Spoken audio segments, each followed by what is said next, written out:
இந்த இளநீ தண்ணியை வெறும் வயிற்றுல தான் குடிக்கணும்னு நினைச்சு குடிச்சிட்டு இருந்தேன் இத்தனை நாள். ஆனா அப்படி இல்லையாமே, வெறும் வயிற்றுல குடிக்க கூடாது சொன்னதுனால காலையில ஒரு டீ ரெஸ்க்குன்னு உள்ள போனதுக்கு அப்புறம் தான் குடிச்சோம். எனக்கு இளநியோட வழுக்க ரொம்ப பிடிக்கும்.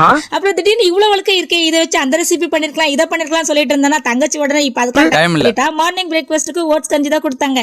என்னோட பங்க வேகமா தின்னு காலி பண்ணிட்டேன். அடுத்த ரவுண்டு போடலாம்னு தோணுச்சு, கேட்டா இல்லைன்றவாங்க. இருந்தாலும் இடம் நம்பி கொடுக்க மாட்டாங்க. அதனால ஆளுக்கு ஆளுக்கிட்ட ஒரு வாய் வாங்கிக்கிட்டு சாப்பிட்டுட்டு இருந்தேன். இந்த பொழப்புக்கு அப்படின்னு நீங்க நினைக்கிறது கேட்கறது இருந்தாலும் என்னோட வீக்னஸே அதுதான். ரெண்டாவது வாட்டி வாங்கினா ஒரு வாய் சாப்பிட்டு மீதி வச்சிருவேன்.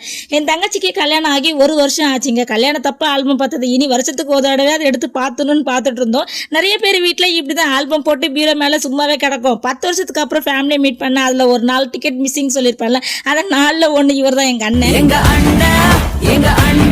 அப்புறம் எங்க மூஞ்சிங்கெல்லாம் வந்தது ஒரே பண்ணா கிரிஞ்சா போயிட்டு இருந்துச்சு. பொத்தி பொத்தி வளர்த்த புள்ள மேகலை, அதனால அதுக்கு வெக்க விட்டு போக உள்ள என்ன சத்தம், சாப்பாடு ரெடி வெளியே வாங்கன்னு கூப்பிட்டது, சாப்பிடுறது படம் பாக்குறது இப்படிதான் போகுது டெய்லி.